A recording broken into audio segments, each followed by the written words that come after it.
नमस्कार। आज हम भारत की कुछ दिलचस्प भौगोलिक विशेषताओं पर बात कर रहे हैं। हमारे पास जो जानकारी है वो भारत के आकार, उसकी स्थिति और कुछ आप कह सकते हैं हैरान करने वाली बातों पर रोशनी डालती है। भारत के लिए असल में क्या मायने रखते हैं? जैसे हम सब जानते हैं भारत एक विशाल देश है, पर दुनिया के नक्शे पर यह 7वें नंबर पर आता है। तो इसका मतलब क्या हुआ? चलिए इसी तरह की बातों को थोड़ा और गहराई से समझने की कोशिश करते हैं। बिल्कुल, ये सिर्फ आंकड़े नहीं है ना, ये तो भारत की कहानी का एक अहम हिस्सा है।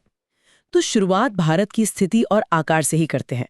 जानकारी बताती है कि भारत जो है वो उत्तरी और पूर्वी गोलार्ध में स्थित है और दक्षिण एशिया का एक प्रमुख हिस्सा है। देखने में लगभग एक चतुर्भुज जैसा आकार है इसका। और आकार की बात करें तो करीब 32.8 लाख वर्ग किलोमीटर का क्षेत्रफल। ये दुनिया के कुल भूभाग का लगभग कितना? 2.42%। हाँ, 2.42%। तो मतलब रूस, कनाडा, चीन, अमेरिका, ब्राजील और ऑस्ट्रेलिया के बाद हम 7वें स्थान पर हैं।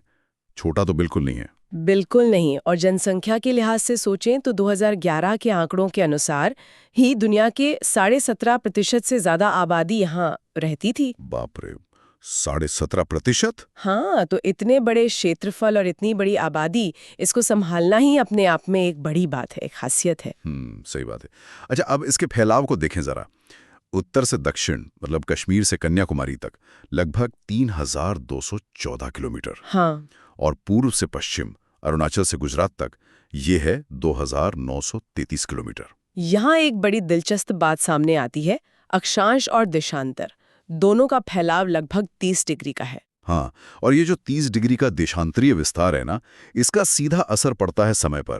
नतीजा ये है कि भारत के सबसे पूर्वी छोर, जैसे मान लीजिए अरुणाचल प्रदेश, वहाँ सूरज सबसे पश्चिमी छोर, जैसे गुजरात, उसके मुकाबले करीब करीब 2 घंटे पहले उग जाता है। 2 घंटे? जी, 2 घंटे। सोचे कितना बड़ा फर्क है। ये तो काफी ज्यादा है।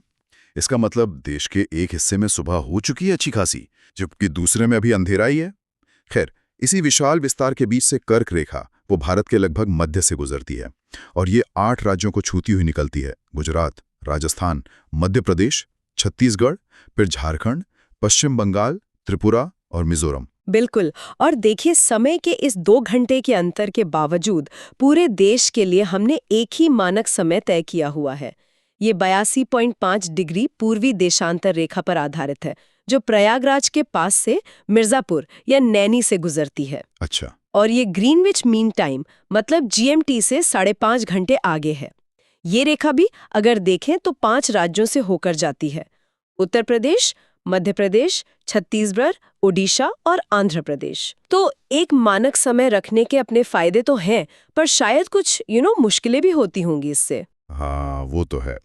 ये तो हुई देश के अंदर की बात, लेकिन भारत की बाहरी हदें भी काफी दिलचस्प है। जमीनी सीमा की बात करें तो करीब 15,200 किलोमीटर लंबी है। काफी लंबी। हाँ, और सबसे लंबी सीमा हमारी बांग्लादेश के साथ लगती है। सही कहा। और समुद्र तट की बात करें तो मुख्य भूमि और द्वीपों को अगर मिला लें तो कुल तटीय सीमा 7,516.6 किलोमीटर है। वाह! इसमें एक रोचक तथ्य ये भी है कि राज्यों में तो सबसे लंबी तटरेखा गुजरात की है, लेकिन अगर हम केंद्र शासित प्रदेशों को भी शामिल कर लें तो फिर अंडमान और निकोबार द्वीप समूह की तटरेखा सबसे लंबी हो जाती है। अच्छा, ये दिलचस्प है। हाँ, और इतनी लंबी तटरेखा का मतलब है व्यापार और सुरक्षा दोनों ही नजरिए से ये बहुत महत्वपूर्ण हो जाती है। हाँ, बिल्कुल। और समुद्र में भी हमारा अधिकार क्षेत्र तय है ना? संयुक्त राष्ट्र समुद्री कानून संधि UNCLOS 1982, उसके हिसाब से 3 मुख्य क्षेत्र बनते हैं। जी। तट से 12 समुद्री मील तक हमारा प्रादेशिक सागर है। यहाँ हमारा पूरा अधिकार, पूरी संप्रभुता है। उसके आगे 24 समुद्री मील तक का जो क्षेत्र है वो संलग्न क्षेत्र कहलाता है। वहाँ हमें सीमा शुल्क वसूली जैसे कुछ वित्तीय अधिकार मिलते हैं। और फिर सबसे महत्वपूर्ण आता है 200 समुद्री मील तक का अनन्य आर्थिक क्षेत्र, जिसे EEZ कहते हैं। यहाँ हमें समुद्री संसाधनों के इस्तेमाल, नए द्वीप बनाने का और वैज्ञानिक शोध करने का मतलब एक्सक्लूसिव अधिकार है। और ये समुद्री मील ये सामान्य किलोमीटर से अलग होता है ना? हाँ, एक समुद्री मील यानी नॉटिकल माइल लगभग 1.852 किलोमीटर के बराबर होता है। तो ये EEZ जो है वो भारत की समुद्री अर्थव्यवस्था के लिए बहुत ही अहम है। अच्छा, अब जरा ऊंचाई और गहराई की बात कर लेते हैं। भारत में किसी भी जगह की ऊंचाई कहाँ से नापते हैं? हाँ, वो चेन्नई के पास समुद्र तल से नापी जाती है, जिसे माध्य समुद्र तल या मीन सी लेवल कहते हैं। ठीक है। और सबसे ऊंची और नीची जगहों की बात करें तो उच्चतम बिंदु तो K2 है, गॉडविन ऑस्टिन, 8,611 मीटर ऊंचा। हालांकि ये अभी पाक अधिकृत कश्मीर में स्थित है। वहीं सबसे निचला बिंदु केरल का कुट्टनाड क्षेत्र है और ये समुद्र तल से भी करीब 2 मीटर नीचे है। अरे, समुद्र तल से नीचे? ये कैसे संभव है? और कमाल की बात यह है कि कुट्टनाड दुनिया की उन गिनी चुनी जगहों में से है जहां समुद्र तल से नीचे चावल की खेती होती है। सच में ये तो अद्भुत है। इंसानी हुनर और प्रकृति के साथ तालमेल का क्या गजब उदाहरण है। बिल्कुल, तभी तो इसे केरल का चावल का कटोरा भी कहते हैं। अच्छा, केरल का चावल का कटोरा। हाँ, और आखिर में एक और जरूरी भौगोलिक फीचर है पाक जल संधि।